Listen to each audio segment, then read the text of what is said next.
Hoje o episódio é histórico, não é qualquer papo.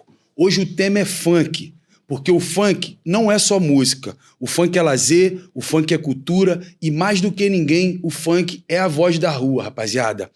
Esse gênero que já foi tão marginalizado, tão perseguido, criminalizado, mas resistiu, cresceu e ganhou o Brasil e o mundo. Hoje a gente tá aqui nada mais, nada menos com 01 da coisa toda. O homem que deu o play nessa revolução sonora. Obrigado, cara, obrigado. Malboro, dispensa apresentações.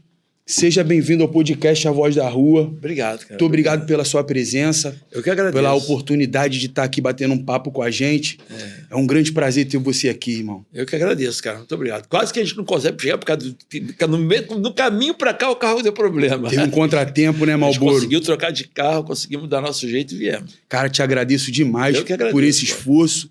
E ter você aqui, como eu te disse, não é só um prazer referente à fama, referente a nada disso. É referente à história que você tem. E eu, como funkeiro, cara, me sinto lisonjeado de poder trocar essa ideia com você. A satisfação toda minha, cara. Cara, deixa eu te fazer uma pergunta aqui, pra gente já começar abrindo os caminhos, Malboro. Recentemente eu acompanhei uma polêmica no TikTok de pessoas que talvez não tenham vivido o funk como você. Certo. Mas eles falam o seguinte: a verdadeira essência do funk, ela veio da onde? África Bambata ou Kraftwerk?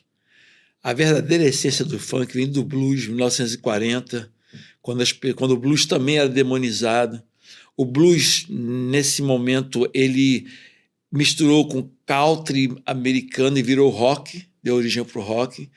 E teve a parte do blues mais dançante, mais alegre, que se dividiu entre soul, funk e jazz. E a partir dali, cada um veio seguindo uma direção. O rock seguiu uma evolução, passando por várias transformações, assim como o jazz, assim como o soul e o funk também, para ritmo, música dançante. E aí tem toda uma história, tem a história da Motown, porque, se você não sabe, nesse momento era proibido os negros estarem na capa dos discos. As músicas eram lançadas pelas gravadoras porque o som era muito bom, superava. Porque existia um racismo muito grande nos Estados Unidos nesse momento. Mas eles botavam os discos para vender, mas não colocavam os caras na capa, entendeu? Uhum.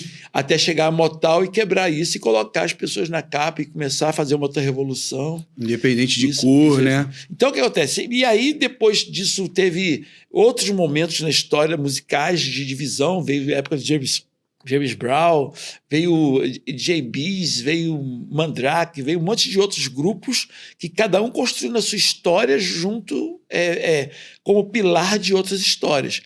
O Kraftwerk fazia uma música experimental eletrônica na Alemanha em 75, 74. E eu até cheguei a ver um vídeo dessa época e era engraçado, as pessoas, todo mundo parado olhando, eles tocando com música eletrônica, aquela coisa meio reta, as pessoas tudo meio tentando entender assim, o que eles estavam fazendo. É realmente muito inovador. O hip-hop nasce em 77 no Bronx com o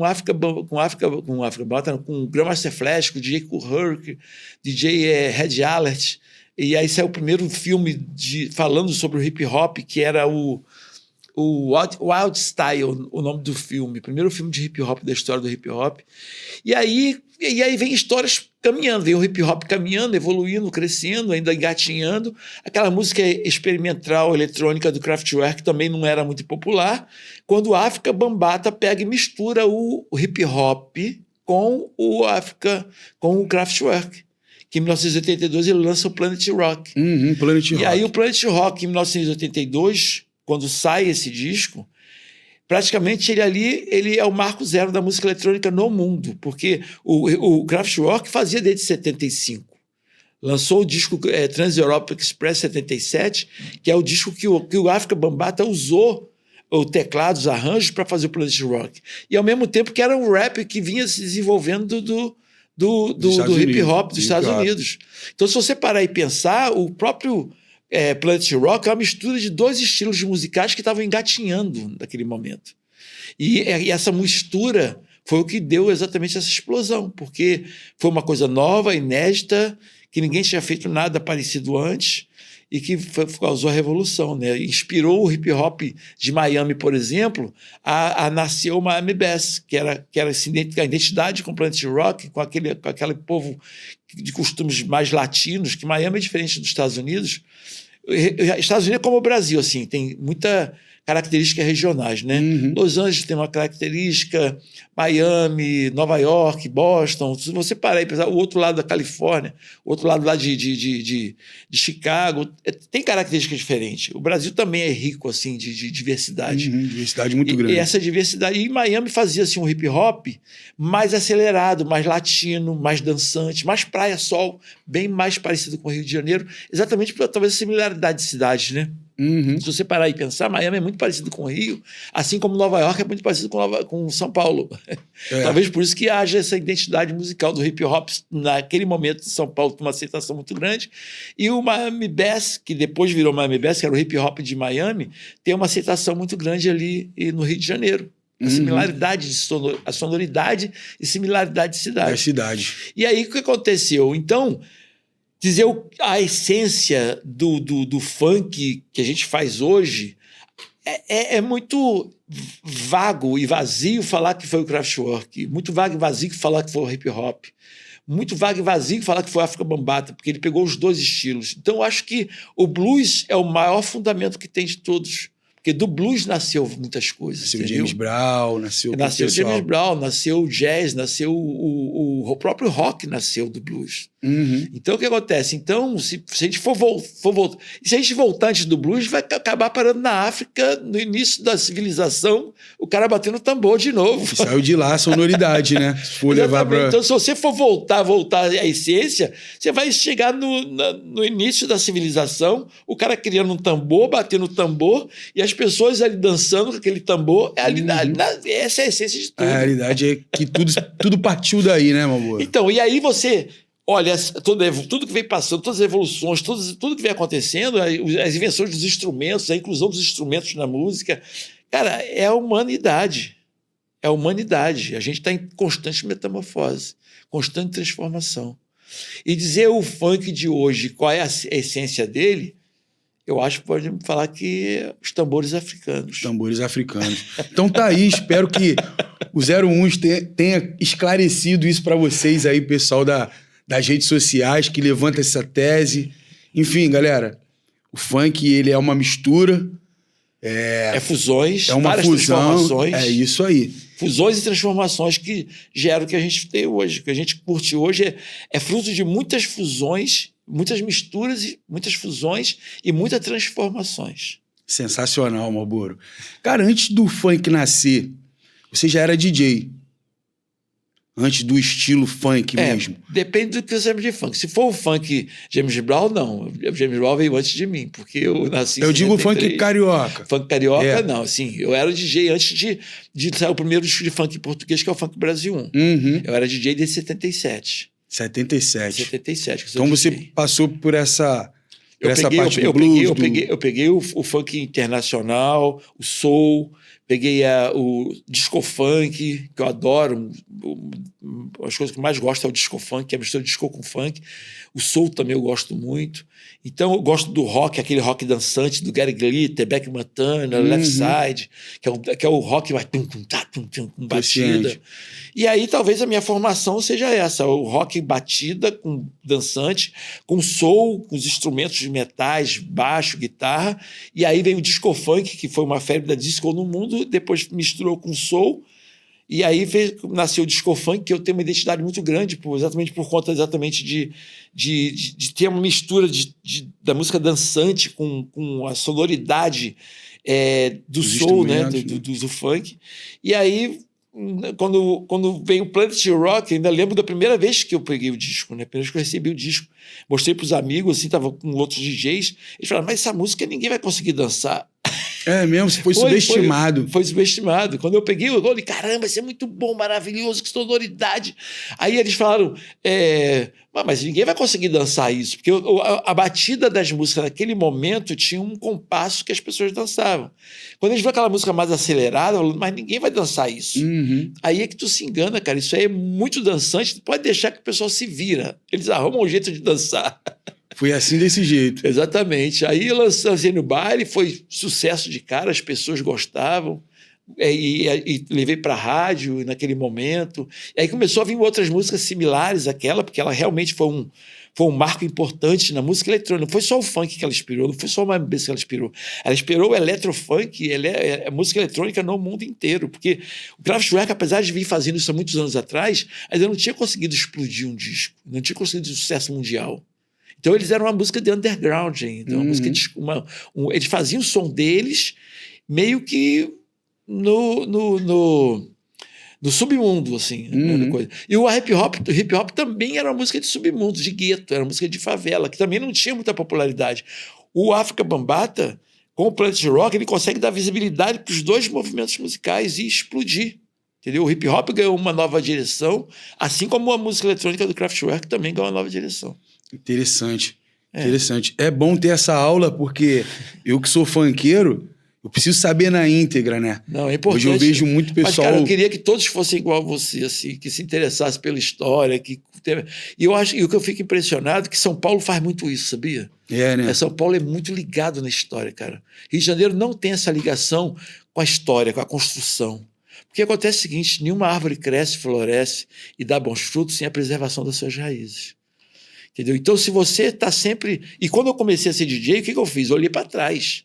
Olhei para ver os acertos, ver os erros, ver o que é legal, o que não é, o que é bom, o que deu certo, o que não deu. Porque com os erros das outras pessoas, você não erra para frente. Isso aí e os acertos das pessoas é o que você vai acertar para frente, entendeu? É isso aí. Então eu sempre fiz questão de estar ligado no passado para poder construir o futuro. Muito bacana.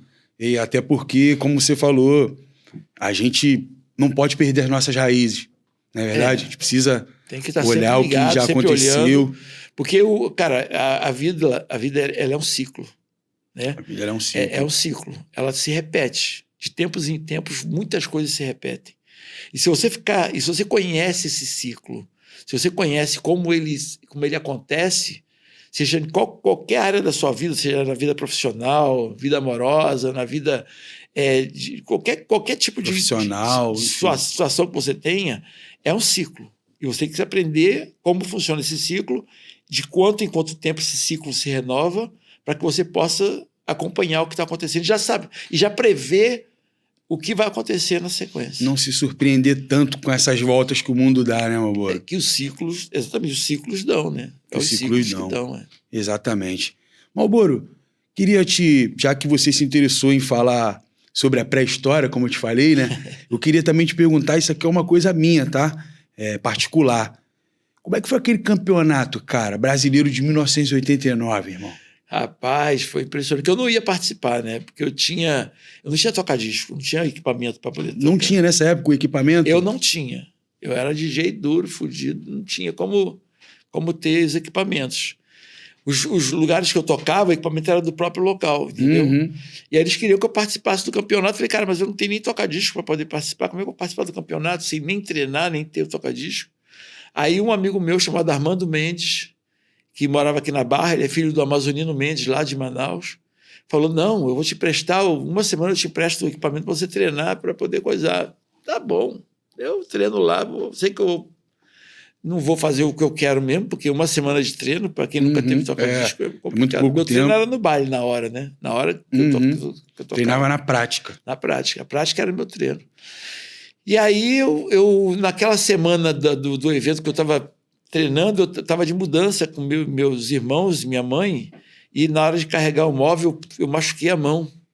Eu machuquei a mão e passando na porta com o móvel, eu acabei esmagando minha mão na porta. É mesmo? Aí foi grave? Foi uma parada grave? Não, mas ficou dolorido, né? Não foi de ir para o hospital, quebrou a mão, não quebrou a mão. Mas ficou incomodado. Mas ficou incomodado, porque ficou dolorida. E a performance, você precisa realmente estar bem habilitado, bem hábil para poder fazer. E uma contusão na mão é que nem o jogador de futebol jogar com... Exatamente. A ferramenta principal do DJ é a mão. É a mão. E aí o jogador de futebol tá com a perna machucada, vai jogar? Não vai render o que ele pode render. E foi aonde, cara, esse campeonato? Foi em São Paulo. Aí eu passei das etapas, né, que tinham. Chegou na final, tinham 10 paulistas. Então quer dizer que tinha etapas eliminatórias. Tinha etapas eliminatórias. Aí chegou na final, eu tinha 10 paulistas e só eu de carioca, em São Paulo. Caramba! E aí eu fiz lá minha apresentação, foi perfeita, foi muito legal. Inclusive, até eu queria aquela filmagem lá do campeonato, né? Que saiu no Jornal da Globo, inclusive, cenas do campeonato, né? E foi emocionante, né, cara? Porque eu era zebra por conta exatamente de não ter os recursos e as condições de ganhar. E os DJs lá, eu perguntei se podia levar os tocadiscos que eu ensaiei do meu amigo. Ele falou, não pode levar. Isso tudo eletrônico aqui. Aí eu cheguei lá, tinha o DJ que tinha levado até a mesa dele de casa. É mesmo? Caramba, como é que pode, né? Mas eles estavam mesmo, tipo assim, eu estava competindo mais por causa do meu nome. Já fazia programa em rádio, o Marlboro tem que vir e perder para poder dar credibilidade ao campeonato. Só que não perdi, né? Só que acabei ganhando. Caraca, maravilhoso, cara.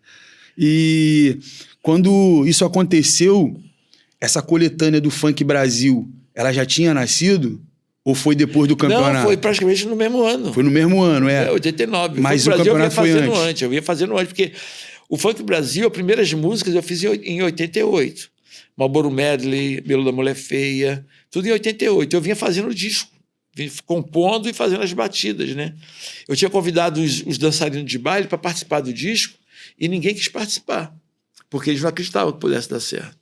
Então, na época, tinha campeonato de dança. O pessoal ganhava troféu, o pessoal tinha aquela coisa de uniformes, fã-clubes, ensaios durante a semana, para poder competir final de semana em concurso de dança. E eu falei, pô, essas pessoas, o que falta para eles só é cantar, porque eles praticamente já estão artisticamente encaminhados. Só tá faltando cantar agora... é um plus, é bom para mim, que vou pegar pessoas já organizadas para serem profissionais, e ao mesmo tempo é bom para eles porque não tem mais limite, bateram no teto da dança. Vai inovar ali o trabalho deles. E aí eles cantando, eles vão buscar novos patamares. Mas ninguém aceitou. Os caras todos, não, negócio de não desacreditou, né? Não, na verdade ninguém acreditou. Era muito difícil. Tanto que eu tive que praticamente inventar os artistas na época para a gente poder fazer o disco, né? E, inclusive, quando eu fui fazer o disco, o pessoal da gravadora quase que não sai pela Poligram, né? Porque, na verdade, eu fui convidado pelo Cidinho. Eu tinha o plano de fazer, eu queria fazer independente. E aí o Cidinho e o Nirto, na casa do Cidinho, me convidou para fazer o disco na Poligram. Eu falei que não ia fazer na Poligram, porque a Poligram não ia saber o que eles estavam fazendo. Não ia dar andamento. Aí o Cidinho foi, não, Marlboro, mas lá eles vão dar mais atenção, vou fazer o marketing, você não vai fazer o marketing sozinho, não sei o quê. Esse Cidinho é o MC que você fala, não? Não, Cidinho Cambalhota. Cidinho Cambalhota. Cidinho Cambalhota. E aí ele e o Nirto foram, marcando uma outra reunião, foi na gravadora, lá eles me convenceram a fazer na gravadora. Mas, tipo assim, eu não queria fazer na gravadora de jeito nenhum. Queria fazer uma parada independente. Só que antes do disco sair, o Cidinho vai e falece. Poxa. E aí o disco ficou sem pai nem mãe da gravadora. O disco ficou perdido na gravadora. E aí eu que tive que fazer como eu iria fazer independente, eu tive que fazer independente como eu iria fazer. Mesmo tendo a gravadora por trás. Porque eles não fizeram nada, né? E aí, na época que ia fazer o disco, já estava, tá bom, vamos fazer. O meu pagamento foi um teclado pelo disco, né? É mesmo? O meu pagamento, o teclado foi o que eu recebi para fazer o disco. Um teclado para tudo? Porque eu não tinha o teclado, né? Então, foi o meu pagamento para fazer o disco. E aí, eles queriam colocar, o livro do Hermano tinha saído, o livro do Hermano Viana, chamado Mundo Funk Carioca. O livro tinha explodido, estava o maior sucesso o livro, maior comentário, esgotando nas prateleiras. Eles queriam colocar o nome do disco de funk carioca. Eu falei, não, cara, funk carioca não. Mas não tem funk em outro lugar do Brasil, por que você quer colocar funk Brasil? Porque vai ter. Ah, que já estava prevendo ali. Porque eu não estava fazendo um disco, uma banda, estava fazendo um movimento musical. A minha ideia ali era criar um movimento musical. Então, naquele momento, você já tinha isso em mente. A consciência. Não estou fazendo só um som, não. Estou criando um movimento. Criando um movimento. Da visibilidade. Já vinha sendo especulado por você. Já tinha, porque acontece o seguinte, por que eu queria fazer um movimento musical? Porque eu tocava para 10, 15 mil pessoas final de semana nos bailes e não tinha uma página de jornal falando, a não ser página policial, quando sai algum problema. Uhum. Não tinha uma TV falando, a não ser quando tinha problema. Não tinha rádio tocando. E eu falei, por que o meu movimento é tão grande e é tão invisível? Aí uma boate na Zona Sul com 200 pessoas tinha tudo isso. Tinha mídia, televisão, tinha jornal, tinha coluna de jornal, tinha rádio, programa de rádio. Por que eu toco para 10, 15 mil e ninguém fala nada e uma boate de 200 pessoas fala? E eu não conhecia o preconceito. Eu não entendia o preconceito. E isso foi... Então eu falo às vezes porque o funk nasceu da ingenuidade. Por quê? Porque por eu não entender o preconceito das pessoas, eu não conseguia... Talvez se eu conhecesse o preconceito e falasse, bom, não toca na Zona Sul porque a Zona Norte não tem visibilidade, e me conformasse com isso, e me martirizasse, e me vitimizasse com isso, eu talvez não tivesse tido iniciativa de buscar essa visibilidade. Mas como eu não entendia o preconceito, a razão do preconceito, eu falei, não, eu tenho que arrumar uma maneira de dar visibilidade ao que eu estou fazendo, a esse movimento que é tão maior. E aí, quando o Hermano Viana me dá a bateria eletrônica, no livro está registrado que ele me dá a bateria eletrônica... Eu conheço essa história. Então, ele me dá a bateria eletrônica no livro, eu falei, caramba, já sei. Vou criar os ídolos do movimento para ocupar as televisões, ocupar as rádios e ocupar os jornais. Já que os bailes não ocupam, talvez esses ídolos e esses artistas possam ocupar esses espaços e trazer visibilidade para os bailes. Entendeu? Foi na hora, veio na minha cabeça. O professor dele, Gilberto Velho, chamou a atenção dele. Falou, cara, você não podia ter dado essa bateria para o Malboro. Você acabou de dar o rifle para o chefe indígena. Você pode mudar a história por conta dessa bateria.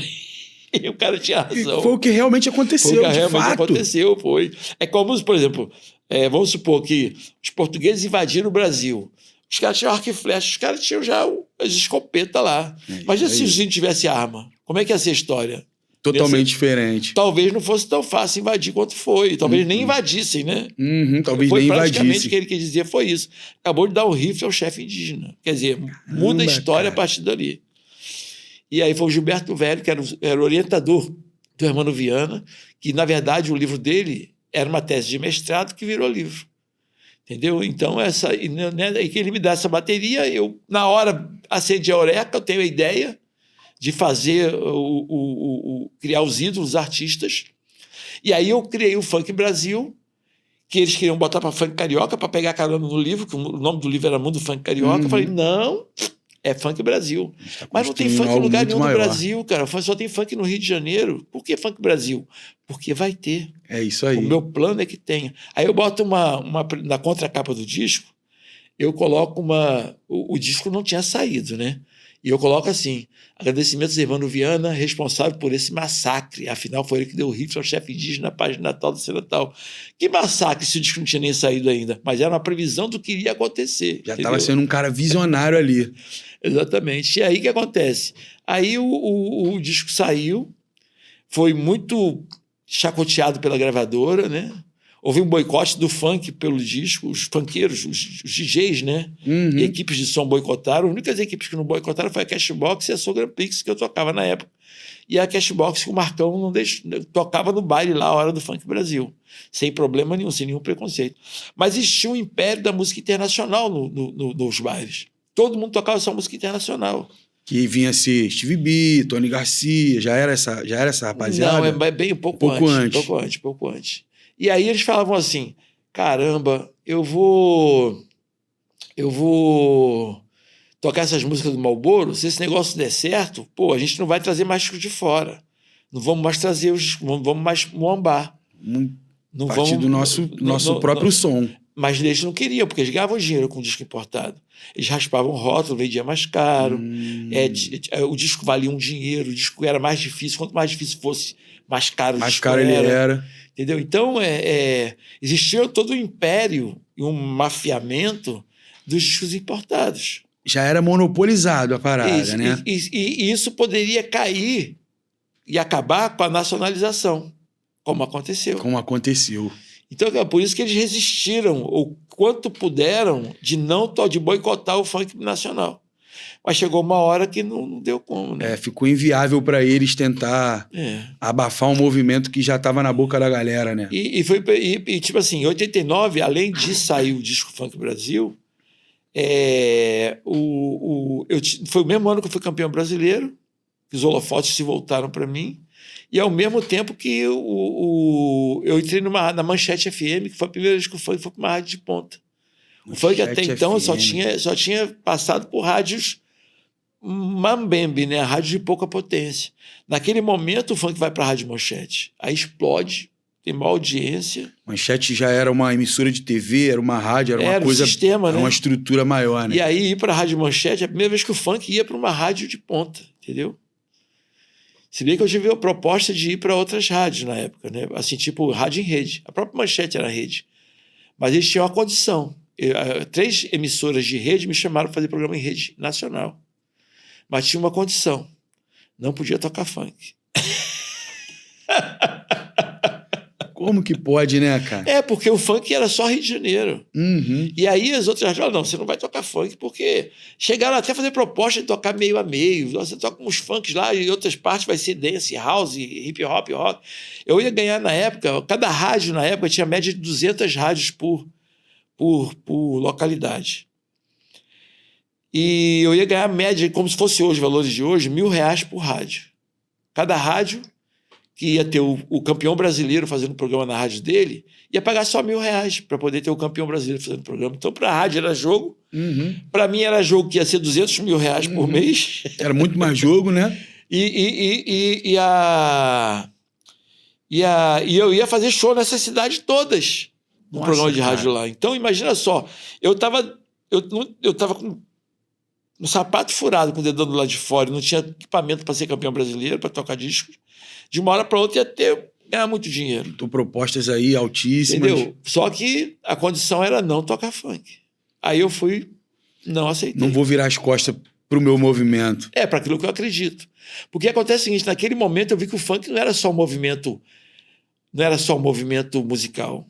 Eu comecei a enxergar que o funk era também um movimento social. Um movimento de oportunidade, um movimento de voz dos excluídos, um movimento que podia mudar a vida de muita gente, podia salvar a vida de muita gente. Como foi feito, irmão? Então, eu ali fiquei, ou eu cuido de mim ou eu cuido de todos. E numa visão de comunidade, eu optei pela salvar todos. De salvar todos, né? Porque aquele momento ali, eu estava sendo boicotado, estava tendo dificuldade. E ainda, vou abrir mão de ficar milionário para poder cuidar das pessoas, não. Qualquer outra pessoa, talvez, que não tivesse tanta fibra moral, ou tivesse tanta visão do que fazer, talvez tivesse falado, então larga para lá, que se foda. Fica vocês aí, eu vou cuidar da minha vida. Tinha se vendido ali naquele momento. Cara, mas... Eu não sei se essa é a expressão correta. Se vendido mesmo, porque era muito dinheiro. Porque eu não tinha dinheiro para nada. Eu ganhava muito mal. Eu era DJ muito mal pago, né?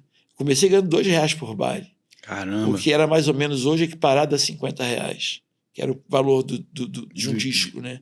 Ganhava um disco por baile, que eu podia comprar um disco.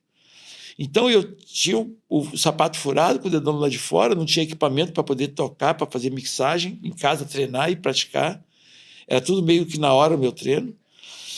E aí, de uma hora para outra, no mês seguinte, eu estava com R$200 mil na minha conta. E mais os shows que eu ia fazer nesses lugares, mais os equipamentos que eu ia comprar. Imagina só. Era uma virada de vida muito grande. Mas eu fiquei ali, eu fiquei na encruzilhada, né? Ou eu sigo o meu caminho e vou embora, ou então eu me preocupo com todos e falo, não, só vou se for para tocar funk. E aí a Manchete falou o seguinte, tu vai fazer o seguinte, então você só faz Rio de Janeiro, vai ganhar muito menos do que você ganharia, porque você vai estar só numa rádio e você toca o que você quiser. Perfeitamente, é isso mesmo que eu quero. Ganhar menos, mas fazer o que eu acredito. Pô, maneiro, cara. Entendeu? E aí foi porque esse sentimento de perceber que o funk não era só um movimento para mim, não era um movimento meu, era um movimento de todos. Era um movimento de oportunidade, de chance, de cidadania, de mudar a vida de muita gente. Eu falei, cara, não posso pensar só em mim, eu tenho que pensar em todos. É uma coisa que eu acredito, é uma coisa que vai beneficiar muita gente. Se eu vomitar, e tipo assim, eu tinha absoluta certeza de que eu não ia ver o que está acontecendo hoje com o funk. Eu tinha certeza que ia acontecer. Que ia acontecer, eu tinha certeza. Não sabia que ia estar vivenciando eu isso. Eu não sabia por quê. Porque o samba levou 100 anos para ter um sambódromo. A capoeira levou... Até hoje não tem uma capoeira na Olimpíada. É isso aí. Todo o movimento... O sertanejo agora começou a ter visibilidade. O forró, 100 anos depois. Então, se você parar e pensar, todo movimento popular, ele leva a média de 100 anos para acontecer. Já tinha 20 e poucos anos, falei, 120 anos eu não vou viver. Ver isso. Caramba, vou cara. ouvir falar em mim que um dia eu fiz tudo isso, mas eu não vou estar... colhendo os frutos do que eu estou plantando. Outros vão colher, meus netos, bisnetos vão colher, meus filhos vão colher os frutos daquilo que eu estou plantando, mas eu mesmo não vou conseguir ver. E o legal é que mesmo assim o senhor acreditou. Mesmo assim eu abri mão de tudo para continuar fazendo o que eu acreditava. Pô, muito legal, cara. Eu falo para as pessoas que eu me sinto um capoeirista que lutou pela capoeira lá no início do século. Eu me sinto capoeirista competindo na Olimpíada e sendo medalhista. Top. Sensação única, né, meu amor? Cara. Pô, eu acho que ninguém teria essa... Acho que Deus foi muito abençoado comigo, né? Por conta de deixar eu plantar, semear e colher. Colher. Muitos não têm essa oportunidade, né, meu amor? Muitos não tiveram essa oportunidade. Meu amor, em que momento que a gente pode dizer que o funk alcançou a favela? Essa identidade do funk com o povo mais humilde. Foi em que momento que você percebeu isso? Logo que eu fiz o primeiro disco, quando eu comecei a perceber que aquela música popular que eu estava fazendo, na verdade, a autenticidade dela ia ser muito maior depois, quando os filhos dos pagodeiros, os filhos dos forrozeiros, os filhos das pessoas envolvidas em música na comunidade, que frequentam baile, começassem a fazer. Entendeu? Quer dizer, então, tipo assim, o que eu fiz, na verdade, foi uma semente. E eu tinha certeza de que quando o filho do sambista, o cara canta samba enredo, o filho dele frequenta o baile. E o filho dele, quando começar a fazer o funk do baile, vai fazer com o veio musical do pai. Aí vai começar a ter influência. Vai entrar influência genética, influência de ambiente, influência de convívio familiar dele ali, para poder ele começar a compor dentro com as fusões, mais fusões, com a música popular brasileira. Seja forró, seja o samba, seja o sertanejo, seja qual for. E aí eu sabia que quem ia fazer muito mais autenticamente aquilo do que eu eram os filhos das pessoas que já estavam envolvidos com música na comunidade. Devido à influência, tudo mais. Exatamente. Cara, interessante. E a gente tocou aqui agora a respeito do funk ser uma ferramenta, né, para afastar jovens do crime, das drogas. E como que foi isso na prática, Malboro? Você acha que isso teve um impacto social muito grande? Muito grande, cara, muito grande. Impressionante quantas pessoas deixaram de ir para o crime por conta de terem tido uma vida próspera e quantas pessoas saíram do crime para tentar viver aquilo também. Para tentar, não. Muitos conseguiram. Muitos foram sucesso, são sucesso. Mudaram de vida, tiraram suas famílias da dificuldade através do funk. E é impressionante, assim, a esperança, né, que as pessoas têm de fazer sucesso e de ter uma vida melhor. E tipo assim, você é muito comum um grupo um bonde de 5 meninos que está começando a cantar, a mãe faz a comida para eles ensaiarem, o lanche da tarde, o pai providencia o som para poder botar o som para poder coisar, a avó faz as roupas, costura as roupas deles para poder... Existe um envolvimento da família toda para aqueles meninos darem certo. Porque sabe que morando na comunidade, para você conseguir estudar, um adolescente entrando e saindo na favela para estudar, ele vai levar dura toda hora da polícia, ele vai toda hora ser confundido com bandido, toda hora ser confundido com marginal. E aí, para buscar um reconhecimento, um respeito, uma cidadania, é difícil. Muito difícil. É uma pedreira. por conta da falta de respeito, por conta da coisa do entendimento que as pessoas estão buscando oportunidade, entendeu? Acho que o que falta muito no Rio de Janeiro, principalmente nas comunidades, é oportunidade. É respeito às pessoas e oportunidade para as pessoas. Então, se você consegue gerar oportunidade, cara, você está tirando muita gente do crime, muita gente da marginalidade. Isso é importante, cara. É importante, muito importante. Eu sou muito fã dessa reviravolta que o funk causa na vida das pessoas. A gente sabe que não é só o funk, tem o esporte, futebol, tem várias coisas. Eu acho que o Rio de Janeiro tinha que ter uma grande gincana com as comunidades para descobrir talento, que tem muita gente talentosa em comunidade, cara. Nossa, é um absurdo. Demais. É um absurdo de gente em comunidade. E que está sendo desperdiçado. E que está desperdiçado. E eu lamento, cara, por isso, entendeu? É muita falta de visão dos governantes, né? Muita falta de visão das pessoas que podem fazer alguma coisa, que acha que entende de alguma coisa, não entende nada. Não pisa na favela, não conhece, não olha no olho das pessoas para saber o que elas precisam. É verdade. E aí o que acontece? Fica tentando atrás de uma escrivaninha no ar-condicionado, inventando lei, inventando coisas para poder ajudar sem viver. Aí inventa um monte de coisa que não funciona. Entendeu? Tem que estar lá, tem que respirar, tem que conhecer para poder ver o que deve ser feito. Só assim que você ainda tenta julgar. Não é que consegue julgar, que você ainda tenta julgar. Tem que viver para poder. Cara, mas saber. eu acho que uma grande gincana no Rio de Janeiro, com professores de educação física, com estagiários de educação física, de psicologia, de pegar várias faculdades, pegar estagiários dessas faculdades e montar núcleos nas comunidades para desenvolver essa gincana. Essa gincana não vai acontecer só assim de repente, não. Ela vai ter um planejamento, que nem a escola de samba, que o cara o ano inteiro faz a fantasia para poder desfilar. Entendeu? Então seria isso, seria colocar na comunidade núcleos de estagiários para desenvolver e descobrir os talentos para, no determinado momento da gincana, as pessoas competirem preparadas. E aí você abrir portas e oportunidade para um monte de talento, um monte de gente. Mas não é na dramaturgia, é no teatro, é na inteligência, como é que é o nome? No esporte, na música, na dança, na arte. Existe essa gincana, era englobar todas essas atividades de potenciais talento da comunidade e colocar isso para fora. Cara, se a gente tem um núcleo desse, uma gincana dessa dentro das comunidades do Rio de Janeiro, que se monta esse núcleo, até contando como hora de estágio para a faculdade, que tem que fazer hora de estágio, até planejei isso já. O que vai acontecer? Cara, em 5 anos, a gente está lá na frente das Olimpíadas em termos de medalha. Já pensou, cara? E é isso aí. Moro, e nunca teve uma oportunidade de transformar isso em realidade? Tu acha que você fica refém de político?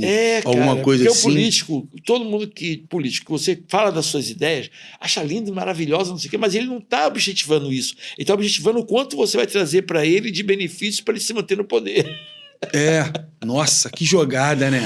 Cara, então o olho dele brilha não é pelo feito, não é pelo benefício para as pessoas, é pelo quanto ele pode tirar de proveito para se manter no poder e fala, bom, isso aí vai me dar mais três mandatos, porque, pô... E você vê isso claramente, as pessoas não têm essa coisa do coração, de querer realmente fazer para as pessoas. Muito difícil. Muito difícil. Muito difícil. Mas você já chegou a apresentar essa proposta, Malboro, para alguém? Conversei com algumas pessoas por alto sobre o lance da gincana, as pessoas falam que é legal, é maneiro pra caramba, mas a gente vê que não vestiu a camisa, que não é aquela pessoa que vai fazer independente de resultado eleitoral, não. Ela quer um retorno eleitoral para poder fazer. Fora isso, não tem interesse. Não tem interesse. Quer que apoie para política.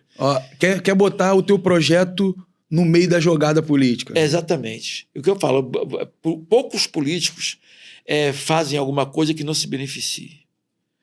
Tudo que eles fazem de bem para alguém... em prol de algum benefício próprio. Vai ter que ter uma casquinha para ele de alguma forma daquele benefício. É cruel isso, cara. É cruel. Muito ruim. Ninguém faz as coisas por fazer.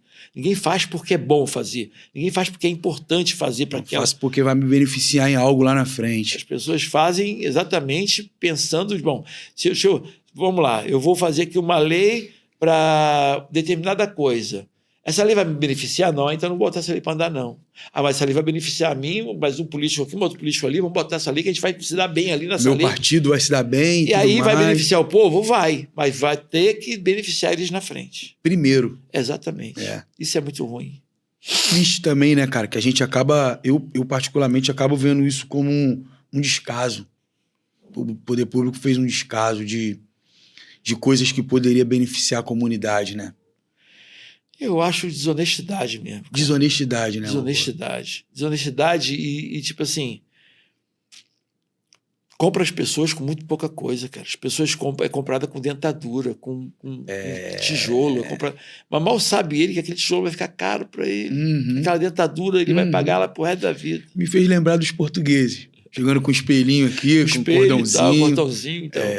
Mesma história. Só mudou a época. Porque a jogada continua a mesma. A miséria é tão grande que as pessoas se vendem por qualquer coisa, cara. Entendeu? E é também a questão da educação, né? Educação é fundamental, cara.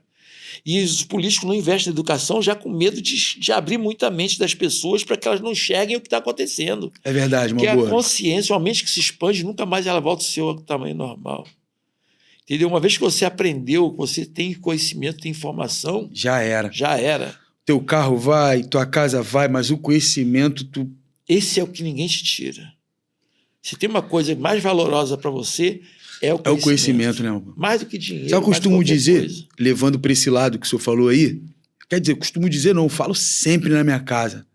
É interessante manter o povo burro, alienado. Por quê? Isso dá garantia para eles de mais tempo no poder. Exatamente. De poder colocar as gerações futuras deles no poder e a nossa geração futura na miséria. Subordinada a eles, entendeu? Então, o que acontece? Então, ninguém quer que as pessoas... Ninguém quer compartilhar conhecimento. Por quê? O compartilhamento de conhecimento faz com que as pessoas abram a mente. E eu não, eu faço questão de compartilhar com todo mundo, cara. Todo o conhecimento que eu tenho, eu compartilho. Tudo que Acho muito nobre da sua parte, cara. Mas tem que ser assim, cara. Muito nobre. Você só evolui e cresce como ser humano se você ajuda outras pessoas a evoluir também. O que adianta você evoluir muito e as pessoas não evoluírem junto? É verdade. Não adianta. Tá crescendo sozinho, irmão?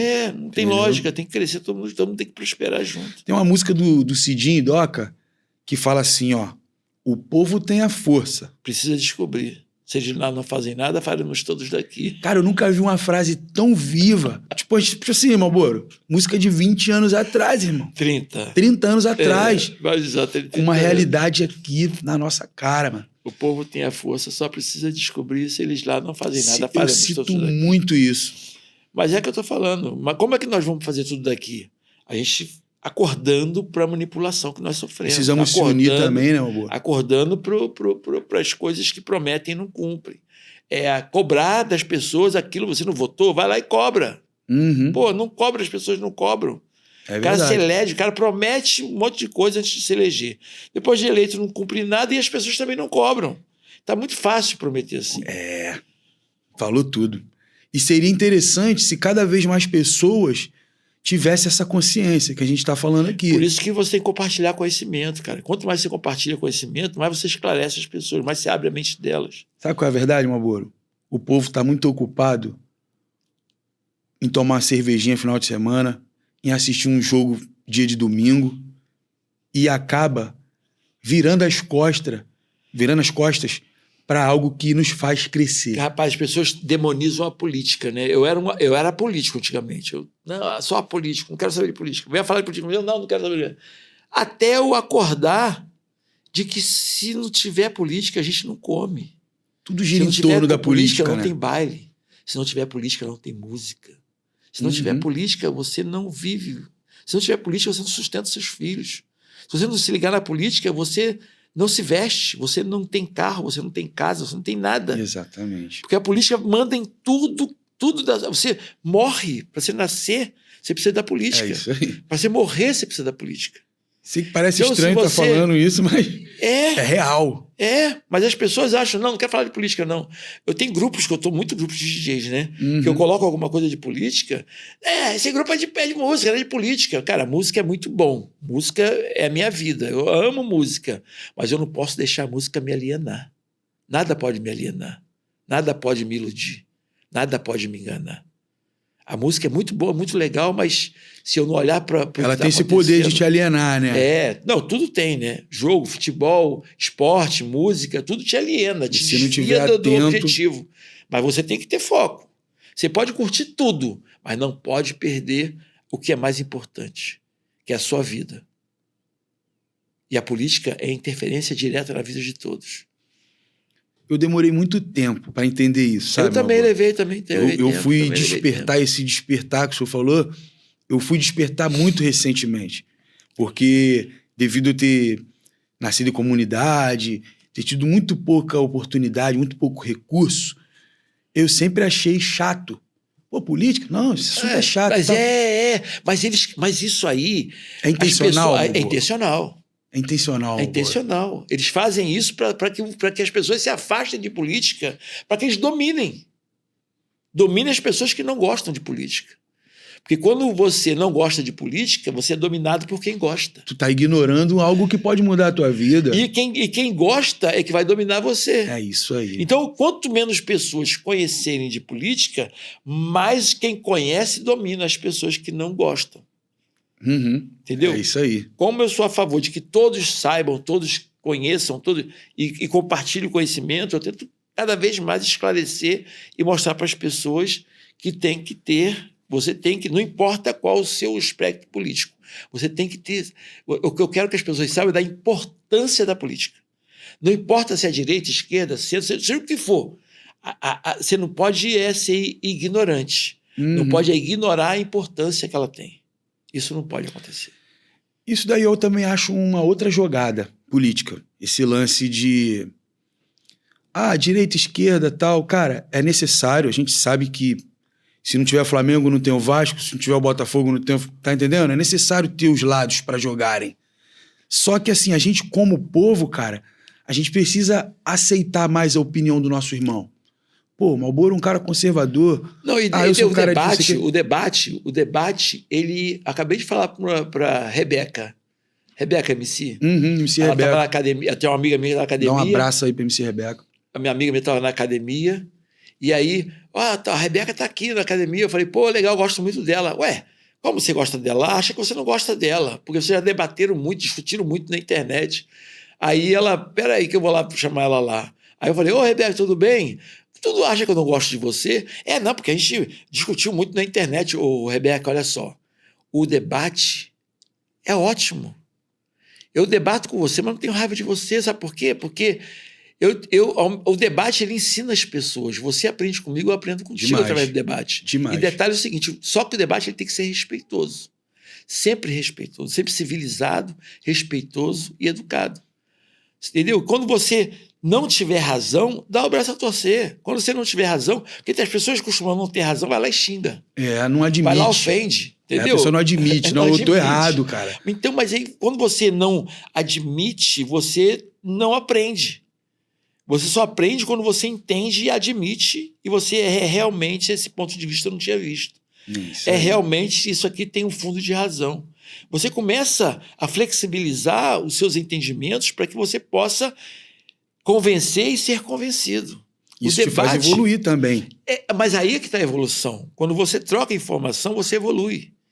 E o que a gente vê hoje, as pessoas não querendo debater, as pessoas não querendo argumentar. Por quê? Porque não tem argumento. Então, elas, em vez de falar, realmente não tem argumento, não, elas vão lá e xinga, chuta, prende, cala. Joga uma cortina de fumaça pro assunto que realmente... Desvia o foco. Isso. Você está falando de uma coisa, a pessoa muda para outro foco porque não quer debater aquilo com você. Muitas vezes por medo, por insegurança. É verdade. Não, medo e insegurança, às vezes tipo assim, insegurança. Acho que é ignorância mesmo, Malboro? Insegurança por ignorância. As pessoas ignoram as informações e por insegurança de debater, ela tem medo de perder. Medo de como se estivesse perdendo. Não está perdendo. Ela está abrindo a mente dela, ela está enxergando, ela está olhando por um lado que ela não tinha visto antes. Tá ganhando? Tá ganhando. Tá ganhando porque tá aprendendo. É isso aí, cara. Eu sou muito a favor dessa discussão, né? Não de discutir de fato, É o debate, porque existe a discussão e o debate. Discussão Sou muito a favor do debate. é o debate. Por quê? Porque, estou dando como exemplo aqui a direita e a esquerda, mas isso pode ser aplicado em qualquer área da nossa vida. A direita tem uma coisa boa aqui. Opa, a esquerda tem uma coisa boa aqui. Cara, se a gente pegar coisas boas de todos os lados, a gente está crescendo, sabe? A gente está aprendendo. E as pessoas estão deixando de ser brasileiro para ser de direita ou ser de esquerda. É verdade. E enquanto deixando isso, de ser brasileiro. Enquanto isso, a gente... O Brasil de banquerota e nego puxando, não é que é esquerda, não é que é direita, não é que é esquerda. E o Brasil indo pro ralo e as pessoas discutindo de direita e esquerda. É isso aí, mano. Esqueceram que o Brasil é mais importante. Isso também não é uma jogada? Também é uma jogada. Eu acho que isso também é uma jogada. Faz parte. Vamos manter eles ocupados aqui discutindo de direita e esquerda para a gente alcançar os nossos... Se manter no poder. A gente está isso. combinado. Nós aqui formamos um time só. Isso. Deixa eles lá brigarem e a gente aqui vamos um ajudar o outro. É por aí, Malboro. E é muito bom também poder estar trocando essa ideia com o senhor, por quê? Porque eu já tiro proveito daí também. E detalhe é o seguinte, conhecimento. E tem gente que tem essa consciência. Não, a gente aqui tá brigando aqui e os caras estão lá, se beijando. Tem gente que tem essa consciência, mas não quer se afastar por conta disso. Não. Aí é que você tem que entrar mesmo, para poder esclarecer as pessoas da sua visão. É isso aí. Daquilo que você está vendo. Que outras pessoas vejam também. Que você também vejam o que você está vendo.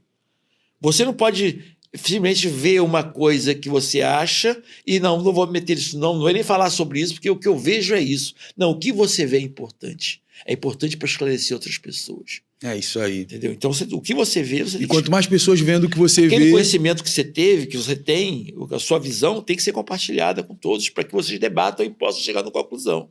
Tem razão. Falta essa consciência, infelizmente, para muita gente, né? Não tem jeito. Torço muito para que isso um dia venha ser explorado de uma maneira que nós, povo aqui, fôssemos os beneficiados. Eu acho que isso aí vai acontecer, mas vai ter que um amadurecimento, né? Tem que haver um amadurecimento da população. Primeira coisa não é ser de direita ou de esquerda. A primeira coisa é amadurecer politicamente.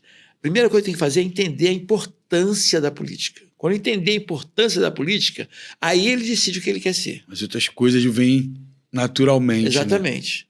Primeira coisa é entender a importância. Depois que entender a importância, aí você decide. É porque você tem mais autoridade para saber com que você se identifica, não é verdade, Malboro? É verdade. Tu acaba tendo mais maturidade para saber onde você quer caminhar. A direita tem um lado bom, a esquerda tem um lado bom. Tem que saber ali, você equilibrar e saber o que de cada um, sua identidade funciona melhor. É isso aí. Cara, tem pessoas que querem se dar bem de qualquer forma. Não importa os danos ou os efeitos colaterais a outras pessoas.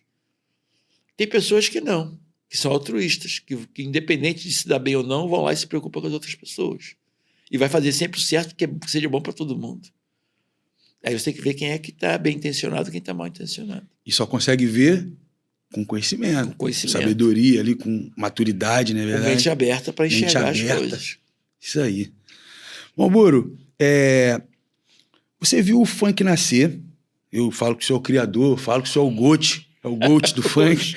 Cara, você viu o funk nascer, viu o funk crescer, viu até o funk se misturar com outros ritmos.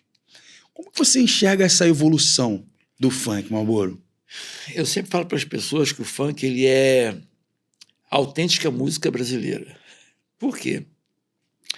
Porque nós somos um povo de misturas de etnias, misturas de raças, misturas de pessoas. E o funk ele faz essa mistura, ele promove essa mistura. Entendeu? Então você tem... qual o ritmo brasileiro que mais se mistura com outros ritmos? É o funk. É o funk. Entendeu? E o que nós somos? Nós somos mistura. Uhum. Como você falou Qual lá atrás. música melhor representa o povo brasileiro? É aquela que se mistura. Entendeu? Então essa é a minha visão para o que é a importância do funk brasileiro, do funk do Brasil, né? Uhum. Entendeu? É o Funk Brasil. Funk Brasil. Brasil. Cara, como que você encara essa responsabilidade, Malboro? De ser o 01 da parada, mano. Fala assim, pô, a galera... Isso. Já te perguntaram isso? Eu tô tentando ser o mínimo clichê possível, cara. Foi o Tralha que perguntou. Foi o Magrão, acho que foi o Magrão que perguntou. Estava no avião, sentado, ele estava sentado lá atrás. Aí ele saiu, acabou de decolar o avião, ele largou lá o sofá dele. Pô, já para parar pra pensar a sua importância no movimento, cara? Eu falei, cara, não me preocupa com isso não, cara. Sério, Malboro? Não se preocupa mesmo? Eu tenho muito que construir, muito que fazer, muito que olhar para frente. Quem olha muito para trás acaba não andando para frente. Caraca, que entendeu? consciência top eu também. olho para trás para aprender com os outros, mas com o que eu fiz, eu não fico muito carregando de troféu. O que eu fiz, acontece, eu faço. Tem hora que às vezes você tem que lembrar as pessoas, porque às vezes as pessoas subestimam as suas visões. Não, as suas visões. Eu tenho algumas visões que eu compartilho, as pessoas, pô, você é maluco? Cara, deixa eu te lembrar aqui que eu fui ser DJ em 77 quando ninguém pensava em ser DJ. Entendeu? E aí eu comi um pouco de amassou e hoje DJ é uma profissão respeitada.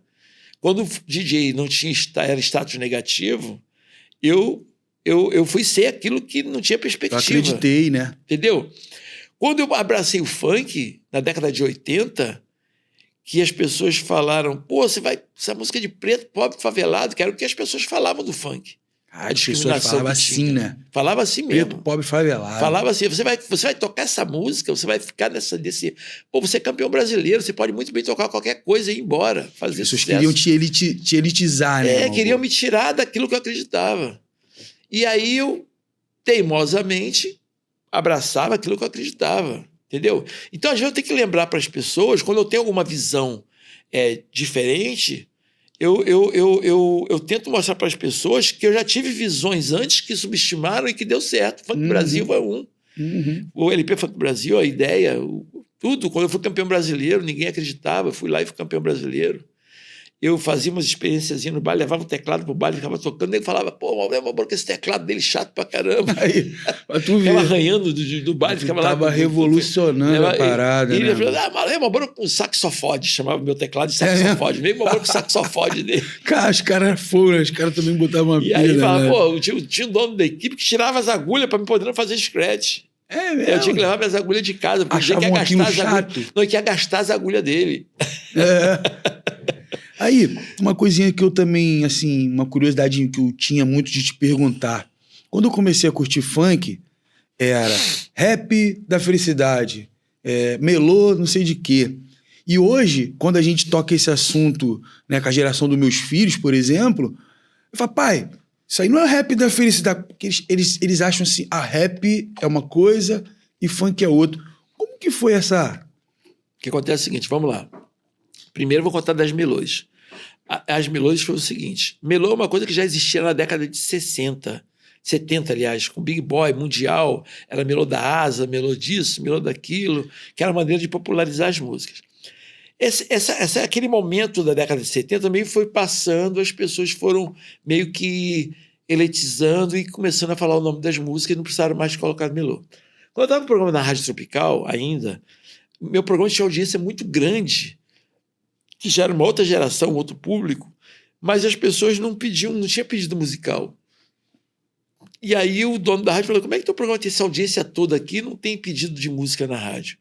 Aí eu falei, não tem, porque as pessoas não falam inglês. É uma outra geração de um outro público que não fala inglês e não sabe pedir.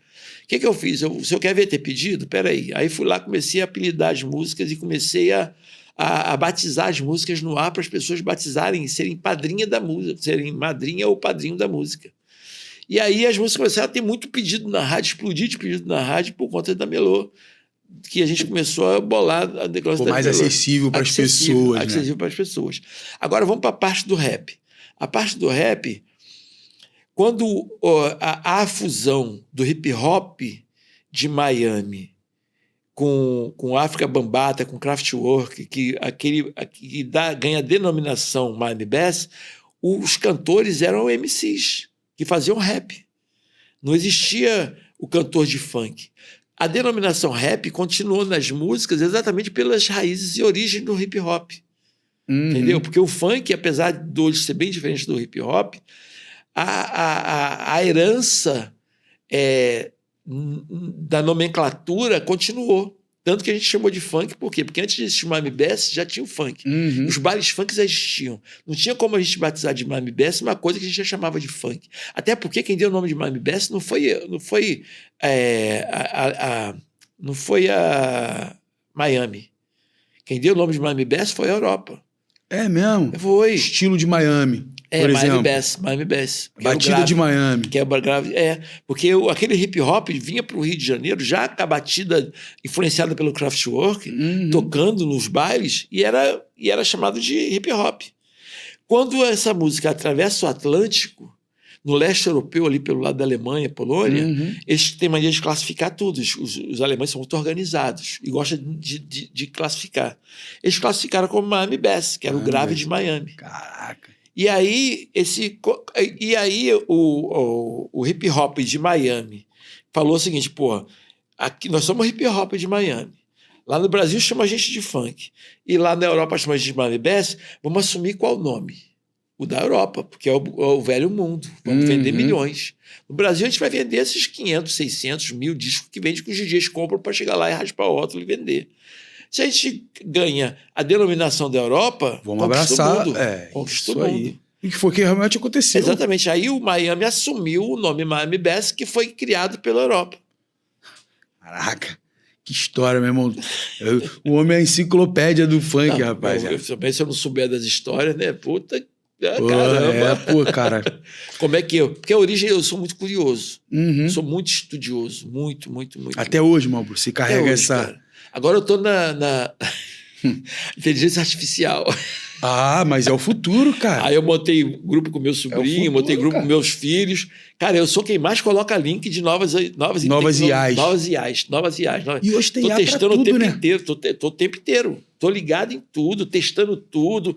Cara, já assinei umas 20 IAs, não foi não? Mais ou menos. Umas 20 IAs eu já assinei já. Você vê que cada uma tem um papel ali, tem uma coisa... Uma qualidade. E detalhe é o seguinte, a IA que está na frente hoje, amanhã ela vai estar em terceiro. Aquela que está em quarto, fez alguma coisa que passou para primeiro. O mercado não para. E eu acho isso maravilhoso, cara. Como eu fico feliz com isso. Caramba. E a gente, público, vai descobrindo as funções dela e como é que ele funciona cada uma e vai usando e vai se envolvendo ali, né, meu? Cara, eu acho maravilhoso. Agora eu tô viajando nas IAs. Nossa, eu tô amanhecendo o dia nas IAs. Cara. Mexendo. Eu também tenho uma curiosidade muito grande. Tô sempre fuçando lá alguma coisa, descobrindo algo novo. Então, tecnologia é uma coisa que eu sempre gostei. Sempre fui muito fã de tecnologia. Nossa, eu sempre apaixonado por tecnologia. Entendeu? Acho que talvez eu tenha conseguido... Em 2027 agora eu faço 50 anos de carreira. 50 de carreira, mano. Eu acho que o que me mantém tanto tempo assim, tocando para tantas gerações diferentes, é o amor à tecnologia. É o avanço dela, né? E sempre tem uma novidade ali que simplifica o trabalho. Estou ligado na tecnologia quântica, estou no Jorana. Criaram o Jorana, agora é o primeiro chip quântico da humanidade. É mesmo? Para você ver, ainda não tô por dentro. Já criaram o cérebro biológico, com neurônios vivos. Sabia disso? Não. Já criaram o cérebro com neurônios biológicos. Já criaram o robô com movimentos humanos igual um ser humano mesmo. Já criaram pele igual de humano para colocar nos robôs. Já criaram um sistema de músculos e bombeamento de coração para os robôs terem... Cara, você não está sabendo disso? Ainda não.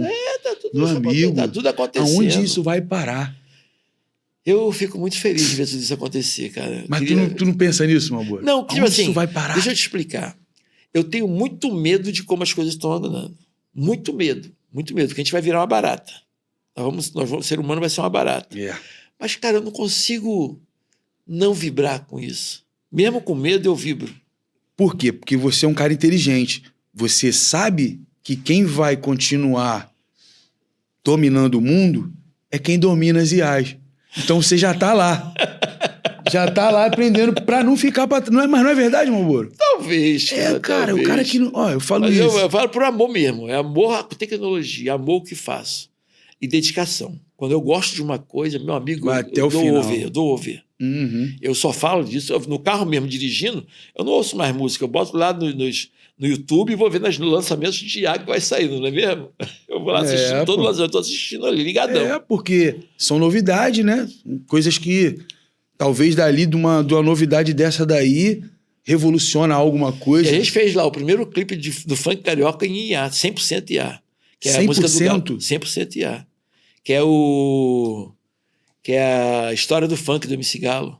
Pô, sou super fã do Galo, cara, também. Revivemos o Galo. É a história do funk, né? História do funk. Fizemos história do funk cara. na IA. É mesmo, mas com uma remodelagem e tal. Cara, você tem que ver o clipe. Você tem que ver. Pô, já tô ansioso, meu amor. Me deixou ansioso, cara. Tá pronto já. Tá pronto. Já pronto. tem data para lançamento. Vou ver com a plataforma que vai lançar. Pô, mas é o primeiro clipe de funk carioca 100% IA. Anota no caderno aí você. Primeiro clipe de funk 100% feito com inteligência artificial. DJ Malboro, MC Galo. Escreve aí, porque em breve tá chegando primeiro funk carioca. Essa pancada. Eu fiquei sabendo que a Anitta lançou... Anitta não, o Diplo lançou com a... Como é que é o nome daquela mulher? O nome dela? Hã? Ana Castelo. Ana Castelo e o Diplo fizeram um clipe 100% IA. Entendeu? Então eu já não posso ser a primeira música. Mas é o primeiro funk carioca. Primeiro funk carioca 100% IA já tá pronto. Esse título ninguém vai tirar. Ninguém tira. Mais um título, né? Mais uma coleção. Malboro, deixa eu te fazer uma pergunta também que eu tenho muito interesse em saber, sabe? E o senhor com tantos anos de experiência, de estrada, mais do que ninguém vai saber me responder isso. Sei que a gente tá mudando de A para B aqui do nada. Cara, a fama muda muito as pessoas?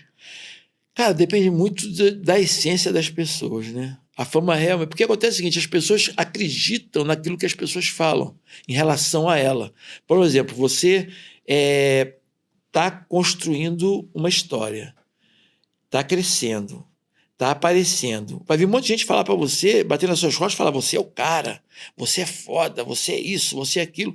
E as pessoas se iludem com esse você é o cara. O ego dá uma inflada. E aí ele começa a acreditar que ele é o cara mesmo. Entendeu? Mal sabe ele que ele é uma pessoa igual a todo mundo. E que ele está passando por um momento de visibilidade só. E aquela visibilidade pode passar a qualquer momento. E passa mesmo. E essa consciência as pessoas não têm. Elas acham que você é o cara para a vida inteira. Porque é tanta gente falando que ele é o cara, que ele é o cara, que é o cara, que ela acredita isso entra na cabeça do cara ali. E ela se embebeda com isso, ela se dopa com isso, ela não consegue depois voltar para a vida normal. Já viu muita gente se perder pelo caminho aí, nessa brincadeira? Quantas pessoas, muita gente se perder, muita gente. Mas é porque as pessoas realmente acreditam nas pessoas. Eu já ouvi muita gente dizer assim, que fazer sucesso, não que seja fácil, óbvio que não é, eu tentei, te falei, sou MC, tentei cantar por anos e tal, mas dizem que é mais difícil você manter o sucesso. É verdade? Muito mais difícil. Porque as pessoas já te conhecem. Fazer sucesso não é tão fácil, você consegue. Mas manter o sucesso, nossa... É desafiador, né? É muito difícil. Uma coisa que eu aprendi na minha vida, sabe o que é? Quanto mais você cresce, mais humilde você tem que ser. Cresceu, redobra a humildade. Se você quer permanecer no sucesso, olha para as pessoas, não olha mais por cima das pessoas. Quanto mais você crescer, mais você tem que descer o seu ego e olhar para as pessoas de perto. Tá aí, mais uma dica para a gente escrever no nosso caderninho, porque a gente, acho que inconsequentemente, a gente acaba se deslumbrando, né? O deslumbramento, o deslumbramento é o maior pecado que tem para quem se perde, é o deslumbramento, a pessoa se deslumbra. Eu vi um vídeo recente agora na internet, eu gosto de dar o crédito, né, cara? Porque o raciocínio das pessoas tem que ser acreditado. Eu agora não sei se foi o DJ Batata, foi algum DJ também da antiga, falou assim, pô, cara, eu conheço a pessoa ali, o cara tá doido pra estourar um som, tal, sei o quê. Aí as coisas acontecem, tu marca um voo pro cara às 6 horas da manhã, o cara tá te questionando. Tipo, pô, meu irmão, por que 6 horas da manhã? Ué, irmão, tu não queria isso pra tua vida? Tu tá indo pra um estado que só sai voo 6 horas da manhã. Entende? As pessoas pedem muito pela fama, pelo sucesso, e às vezes lá na frente acaba descobrindo que... Você falou em horário agora, eu lembrei de uma coisa rosas. Muito interessante. Só que é o Babyface, né? Sim, é de nome. Ele ganhou o Grammy, né? Ele foi premiado, tal, não sei o quê. Aí ele foi premiado tinha sido, entre um mês e uma semana, ele tinha sido premiado com o Grammy, né? O cara, porra, no topo. O Grammy é o... Né, É o topo do mundo da música, o topo da música. Aí, eu tava lá nos Estados Unidos e falaram, bom, você quer ir na rádio tal? Conhecer a rádio? Eu quero. Pô, mas só pode ir lá às 6 horas da manhã, porque é o horário que o pessoal pode você entrar lá para conhecer a rádio. Pô, vou sim, claro que eu vou. Fui lá, acordei 5 horas da manhã, fomos lá, chegamos lá às 6 horas. Chego lá às 6 horas da manhã, quem tá dando entrevista? Babyface. Nossa, velho. Eu falei, caralho, o cara ganhou o Grammy há um mês atrás e tá aqui 6 horas da manhã na rádio dando entrevista. Incrível isso. Não, eu fico assim Isso vendo mostra o comprometimento, profissional, né? O profissionalismo dos compromisso. caras. E eu fico vendo os MCs aqui que tem uma música tocando na rádio e eu não levanto 6 horas da manhã, não. Eu não tiro minha pipa do alto, eu não vou fazer programa de televisão enquanto eu não tirar minha pipa do alto. E sabe qual é a parte triste disso aí? Sabe qual é a parte triste disso aí? É que tem muitos que estariam dispostos a fazer aquilo ali que não conseguiram chegar onde os caras chegaram. Mas aí é que tá, eu fico pensando muito, sabe no quê? Tipo assim, a gente sabe que Tim Maia canta muito melhor do que Roberto Carlos. Pô, Indiscutivelmente. Concordo com isso demais, cara. Por que não desmerecendo o Roberto. Por que o Roberto, só o Tim Maia não fez tanto sucesso quanto o Roberto? O cara era malucão, pô. Então você tem que ver que o teu talento não é o suficiente. O profissionalismo tem que vir. Profissionalismo junto com o talento. Agora, também não adianta ser muito profissional e não ter o talento. É. Entendeu? Que uma tipo dosagem assim, ali, né? Eu digo, é o equilíbrio. Um equilíbrio. Tem que haver o equilíbrio, mas tem que haver o equilíbrio também de outros elementos também, que é a estrela, que é o momento, que é a saber cavar as oportunidades. Eu já vi muita gente desperdiçar oportunidade, cara. Já vi muita gente desperdiçar oportunidade. A pessoa está ali sabe aquela coisa, ainda não estourou, mas está pronto para estourar? Só que a pessoa, antes de estourar, se deslumbra. Aí acaba não acontecendo, né? Acaba não acontecendo. A própria pessoa se seca. Sinistro. A pessoa se seca. Eu falei, cara, você estava na beiradinha de explodir. Não tinha o que dar errado. Você deu um tiro no próprio pé quando você começou a se deslumbrar antes da hora. A pessoa perde para ela mesma. Perde para ela mesma. Eu falo para as pessoas que, cara, na vida nós temos muitos obstáculos. Sabe qual é o nosso maior obstáculo da nossa vida? Somos nós mesmos. Nós somos o nosso maior obstáculo. Ninguém é maior obstáculo do que nós. Porque a partir do momento que você tem um pensamento de que não vou conseguir, não vai dar para fazer, é muito difícil, você já está se bloqueando, você está se bloqueando. Você nunca deve pensar que não vai conseguir. Né, nunca deve pensar que não vai ser. Nunca pensar que é difícil. Pode ser o difícil que for, vou conseguir. Você já quebrou a maior das barreiras. E aí depois você vai com o seu comportamento, suas atitudes e sua essência. Quando você se deslumbra e achando que você já chegou, de agora em diante, graças a Deus, eu vou fazer sucesso. Tô no topo, tal. Está longe de se fazer. E detalhe, depois que fizer, então, se você tiver essa postura, você vai cair como você subiu. Entendeu? Uhum. Cara, muito legal. Malboro, tem um lance que rolou na internet essa semana e eu não queria te perguntar, cara, mas eu vou ter que te perguntar porque foi a pedido até do meu filho ali. Meu filho aquele brancão lá, é meu filho. Eu falo que ele é Neymar Zete, mas ele não é. Ele fala que não é, ele só é fã.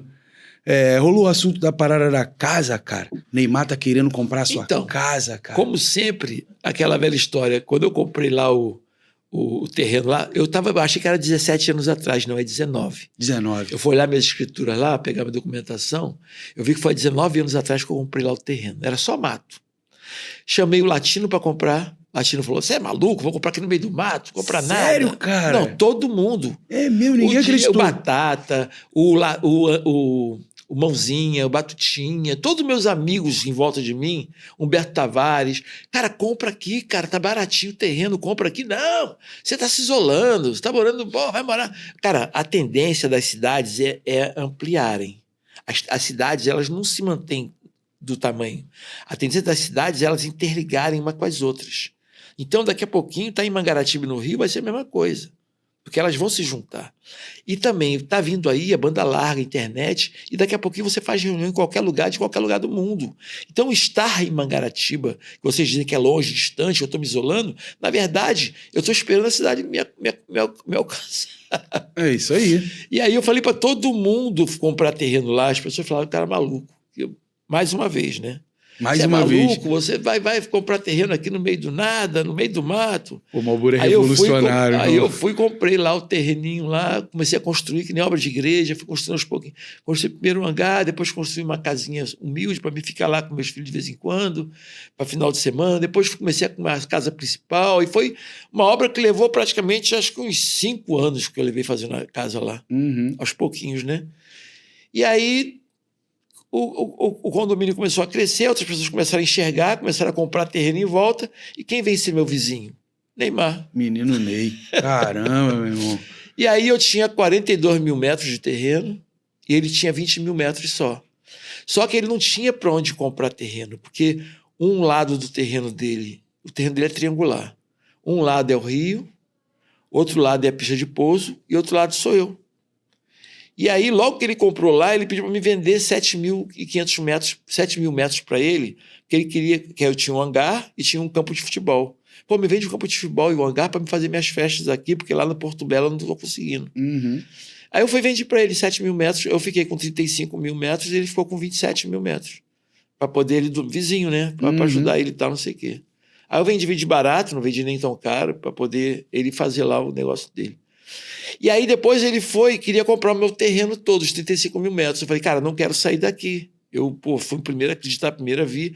Mas tem um terreno do outro lado lá, que dependendo do que você me comprar, eu compro o terreno de lá e reconstruo tudo de novo, para você ficar com o terreno integral aqui. Aí ele foi lá e comprou o terreno que eu ia comprar. Antes? Ô, menino Ney, aí eu falei, cara, você não quer comprar Deus. meu terreno, então deixa pra lá essa porra. Eu ia vender esse aqui se eu pudesse comprar aquele. Já que você não comprou aquele, fica com... Aí foi onde ele fez o lago e tal, não sei o quê. Aí depois ele comprou o terreno do meu lado, do lado de lá, do meu lado direito. Ele é do meu lado esquerdo, né? Aí ele comprou do meu lado direito. Aí comprou, fiz uma pista de kart. Aí depois comprou outro. Acabou que eu fiquei ilhado, virei uma ilha no meio do Neymar. Caramba, cara. Imagino, cara. Entendeu? Aí ele já fez várias ofertas e até hoje nenhuma das ofertas me convenceu. Até porque quem decide é ali, ó. É ali, quem decide né? é ali, ó. É a nova geração que tá... Os filhos, que são 4 para decidir. A princípio, 3 queriam, 2 não, que vendesse, porque trocar. Ele ia trocar. Ia fazer uma troca com dinheiro junto. Ele me dá uma casa, um terreno, lá dentro para mim continuar lá, e mais um dinheiro. Mas depois... Ele, agora, por último, ele queria só dar o dinheiro e eu falei, não quero dinheiro, cara. Não, entendeu? O problema para mim é não sair daqui. Eu fui um dos descobridores desse lugar. Fui o primeiro a comprar, lá, né? O primeiro a construir, o primeiro a morar.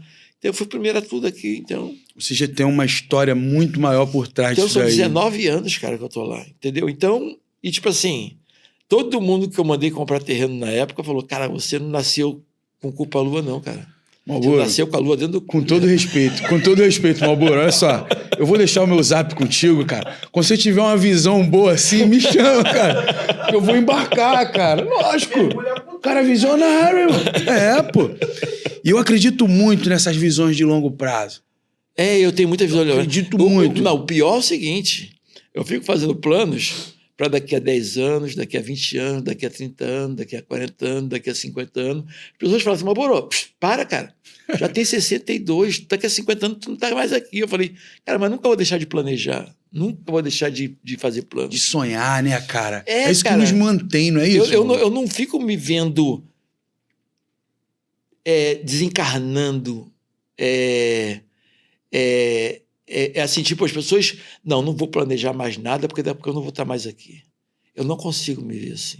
Até porque... Eu acho que meus planos vão... Independente de eu estar aqui ou não, eles vão continuar acontecendo. Os teus planos vão virar um legado, cara. Pode ser, depende daquela... Entende? Depende dos pequenininhos. Não, né? É fato. Eles vão, cara. Porque com a história maravilhosa dessa, eles não vão... Essa essência não vai morrer, não, irmão. Marlboro é imortal, pô. Tá maluco? Não tô rendendo homenagem também, não, Marlboro. Papo de puxar saco, não, meu irmão. Eu sei, cara. Você é imortal, parceiro. Não, que isso, cara. Você é imortal, você é o Marlboro e... Assim, ninguém vai conseguir apagar o teu nome da história, parceiro. Principalmente pra mim, que sou favela e tal. Aqui de trás, porque isso é verdade. Eu li uma vez que nossos filhos são continuidade dos nossos sonhos. Isso é verdade. Eles vão ser continuidade dos teus sonhos. Eu creio nisso. Eles vão levar adiante teu nome até onde eles puderem, para os netos, bisnetos, e você sempre vai ser lembrado. Imortal, pô. Tomara, né? Tomara. Imortal, mas meu Sim. Imortal, irmão. Mas olha só, eu acredito muito na reencarnação. Acredito muito na evolução dos espíritos, a evolução do ser humano. E a gente está aqui para evoluir. Então, certamente, o dia que eu desencarnar, eu vou encarnar de outra forma, em outro lugar, para poder continuar fazendo as coisas que eu sempre fiz. São missões, cara. Todos nós temos missões nesse mundo. Todos nós temos. Ninguém nasceu sem uma missão. Tem uma missão. Todos nós temos missões a serem cumpridas aqui. E aí você tem que descobrir a sua vocação para desenvolver a sua missão. Todos temos missões, todos temos vocação. Temos que descobrir qual e dar andamento a elas. E depois que a gente descobre, as coisas passam a fazer mais sentido, né, meu amor? É verdade. É bacana essa linha de raciocínio, assim, voltado para reflexão, porque o nosso podcast aqui tem essa pegada, né? Como eu te falei, entrevistei uma merendeira escolar, um gari, e tudo voltado nessa linha de reflexão, de fazer as pessoas enxergarem o verdadeiro valor, a importância na sociedade. Isso acaba automaticamente nos fazendo refletir. Aqui no podcast, quando tá chegando ao final do tempo assim, eu sempre faço a mesma pergunta para todo mundo. É meio que uma pergunta fixa, sabe, Malboro? Eu falo assim, o que podemos fazer ou o que falta para a gente ter uma sociedade melhor, Malboro? Eu acho que falta conscientização de todos. Conscientização de todos. Conscientização, porque a conscientização traz a responsabilidade.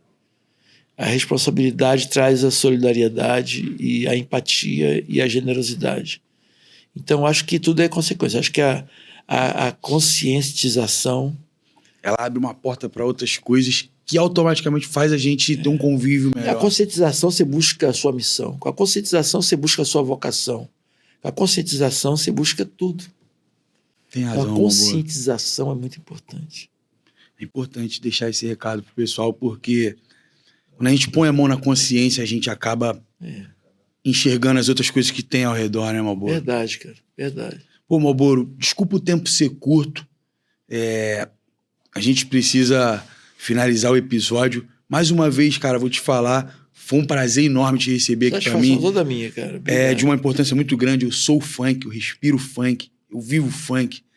E tá te recebendo hoje aqui pra mim, não só pra mim, mas toda a minha equipe, é um motivo de muita felicidade, irmão. Eu que agradeço. Obrigado, fundo do meu coração. O podcast A Voz da Rua tem 2 eras. Antes do Malboro e depois do Malboro. Obrigado, cara. Valeu, obrigado. Tamo junto de coração. Foi um prazer. Queria pedir pra você que assistiu esse episódio, comenta embaixo aí o que você achou. Se inscreve no canal, deixa um like aí pra ajudar a gente a crescer, tá bom, pessoal? Agradeço a todos que assistiram o nosso episódio completo. Se Deus quiser, muitas coisas boas estão a surgir pela frente. O Malboro tá sendo um cara que tá abrindo caminho pra gente aqui. E é isso, tô ficando por aqui. Obrigado a todos. Uma salva de palmas aí. Obrigado.